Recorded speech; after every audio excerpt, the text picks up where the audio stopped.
Good. Yeah, I mean, body's feeling good. I feel like the live went well yesterday. I'm pleased with the way I'm bouncing back today. Coach said the other day that he told you guys that they're not evaluating right now. Well, a guy like you don't have to worry about that, but are you consciously going slower like the first week, or are you right out there? No, yeah. The only thing I changed this offseason was the timing of my bullpens. I started them a little bit later. I felt like at the beginning I felt really good with my mechanics, and then I kind of got out of sync. And then once I got back out here, I felt like I got back in sync pretty quickly. So, I'm really pleased with the command of my fastball right now, my splitter. I feel like the cutter's getting there, the curveball's getting there, and then I've been trying to work on the slider a little bit more. So, throwing the two bullpens and then facing hitters for the first time yesterday, I felt really good with my command, and I felt comfortable with the batter in the box. Do you have insight for us on Dane Dunning's new pitch? No, at the beginning of spring training, I feel like everybody's kind of on their own schedule, and Mike's got us all going at the same time, and I haven't been able to watch a lot of bullpens. He's been talking to me about it a lot. I mean, to my understanding, he's still going to be throwing his changeup, and then he's going to have the splitter fork, or I don't know what he's calling it, but he says that he's got a good feel for it, and I mean, if he's got a good feel for it, then it's another weapon that he's going to be able to utilize. MLB.com, I think, called your splitter that one of the nastiest pitches in baseball. How long ago did you master that? I feel like last year was the most consistent that I've been able to be with it, and I think over time, I'm just kind of learning about how to read that pitch when I'm throwing it. Like when I do throw it incorrectly, I understand why I'm doing it, and I can make that adjustment quickly. To me, I try to keep it simple and throw it like my fastball. And one of the keys for me is to have a loose wrist. If my wrist is stiff, it tends to cut like a slider in a way, which it's not bad, but it's not what I want the pitch to do. So, again, kind of pairing my fastball up with the splitter, attacking guys inside, reading their swings and things like that, and just being able to trust that pitch with kind of like my fastball where I can throw it at any count, gives me the confidence with it. Are you young enough or old enough to remember Mike Scott? He kind of really elevated the split finger fastball with the Astros. Yeah, I mean, I remember him with the Astros. I just, growing up, I didn't watch too many baseball games on TV. I was outside playing all the time, and, we had select ball, I feel like 24/7, and that's what we were doing. But honestly, I didn't really watch too much baseball growing up. But I do remember Mike Scott, but I don't remember the splitter.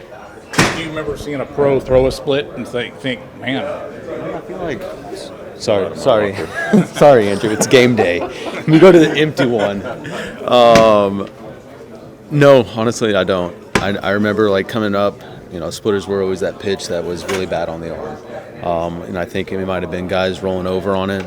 For me, when I'm throwing my splitter, I throw it like a fastball. I'm not wedging it in there too deep or anything like that, and I'm trusting the action on the pitch. So I think nowadays everybody's got a splitter. You don't really hear about too many arm injuries from the splitter itself. It's more of like a slider, sweep, or things like of those pitches now. But I think it's just where the game's kind of evolved, and with TrackMan, you kind of get a better reading on how to execute those pitches. When you were escaping all those, doing those Houdini acts, the ALCS, was it the splitter that you were?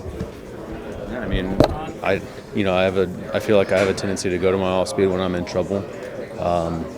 Whether it was the splitter, the fastball, the cutter, curveballs at times. Just trying to go to whatever pitch I felt like they weren't on, and whatever pitch Jonah was putting down as well. First full squad workout. It's an extra bounce in everybody's step, coming back and getting everybody together again. Absolutely, and I think coming off the run we made last year and trying to defend our title, I think guys are hungry. We got a good taste of what it takes to get there, a good taste of what you need to do, and we want to do it again. So what was this off season like for you? It was short. It was short, but it was good. I usually take about 2 to 3 weeks off, decompress. This off season it was 1 week. I had a good feel hitting towards the end of the year, and I didn't want to lose that feel, so I just wanted to keep riding that out. So week off to hang out with the family and back to work. And you wanted to be right back here, right? Absolutely. There's no place I'd rather be. Just the culture that CY and Bocha built. There's certain things that you wish for in a job. You want to come to work happy every day, be around guys that you enjoy being around, and it's not like that everywhere. So when you get that, you want to keep it. So when they offered a contract, it was all right. Let's go.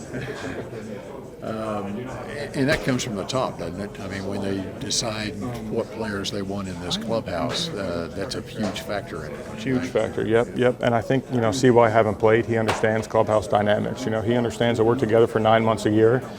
If you get good guys who work hard, good guys who enjoy being around each other, tensions won't rise in the clubhouse like it will in other spots. What was your favorite moment of the postseason besides the final moment?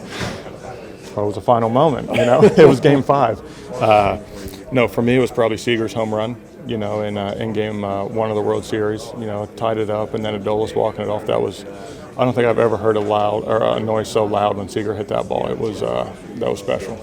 So what does this team now, coming off of that, need to be focused on to try to have an encore? For me, it's, we all know, like I said, what it takes to get there. I think a lot of it's let's stay healthy. Let's get through camp healthy. Let's get through the season healthy. If stuff happens, we got depth. So it's one of those things, go out and play. Stick with the formula last year, keep building on it. But, we know the right formula. We just got to go out and execute now. For a guy who's been around the block and then some in baseball, to see what Evan Carter was able to do at the tender age, just turned 21, gets called up and does what he did. How amazing was that? Unbelievable. It's one of those things at 21, I couldn't cook a meal. And he's going out there in a World Series with a month of service time under his belt and helping us win games. That shows you the type of player he is, the type of person he is, the type of composure he has. He's going to make a name for himself in this game for sure. Do you expect your role to be more the same, or will there be any kind of? Do you expect any different? I think it's almost the same role. I'm hoping to play every day. That's the goal. But if that's not in the cards, that's totally fine. For me, it's come off the bench, be the best 4th, 5th outfielder in the game, and help this team win games. It got me a little winded, that's for sure. I think I was working a little too quick.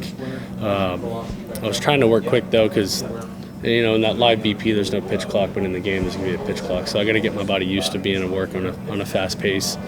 But no, it was good. I thought Leote, Carter, and Langford had a good approach at the plate. I don't know if Langford was really swinging. I don't think he took one swing off me, but Leote and Carter were, and I thought they had a good approach. Was able to kind of work away on them, but no, I mean it was fun. It was fun to get back in the groove of things, that's for sure. What's kind of the mindset now? I mean, we're still February. It's a long way till opening day, and yet once you get going here, it starts moving fast towards opening day. I mean, right? First game's already Friday. I mean, we came in on Wednesday, I think was our first day, last Wednesday. So a week and a half to our first game. But no, I mean, the mindset, hasn't changed from last year. This is a new year. This is, a new team. Like, everyone's motivated for this next season. It's going to be a lot of fun for us. But we're trying to have, positive mindset, but at the same time get our work done and do the necessities that we need. Everyone's very humble. Everyone's very motivated. What about the old saying, the target's on your back now? Yeah. Is that some call that a burden? But what do you call it? No. I mean, it's a good place to be at, that's for sure.